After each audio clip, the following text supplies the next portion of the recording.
नगर परिषदा आणि नगर पंचायतींच्या थेट निवडून आलेल्या अध्यक्षाला सदस्यत्व आणि मताचाही अधिकार देण्यासाठी कायद्यात सुधारणा करण्याला राज्य मंत्रिमंडळाच्या आजच्या बैठकीत मान्यता देण्यात आली।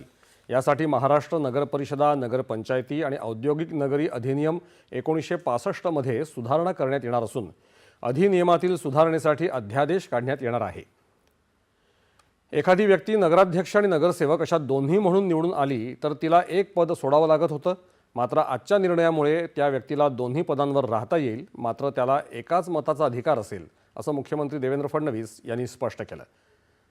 ग्राम, तालुका आणि जिल्हा प्रशासन सक्षम करण्यासाठी जिल्हा कर्मयोगी 2.0 आणि सरपंच संवाद कार्यक्रम राबवण्यासाठीही राज्य मंत्रिमंडळानं मंजुरी दिली। राज्यातील जिल्हा परिषदांअंतर्गत आरोग्य विभागामध्ये कार्यरत आणि सेवानिवृत्त झालेल्या बंधपत्रित आरोग्य सेविकांच्या नियुक्त्या नियमित करण्याचा तसंच धाराशिव शहरात साहित्य सम्राट लोकशाहीर अण्णाभाऊ साठे यांचा पुतळा उभारण्यासाठी दुग्ध व्यवसाय विकास विभागाची 1 एकर जागा देण्याचा निर्णय देखील आजच्या बैठकीत घेण्यात आला।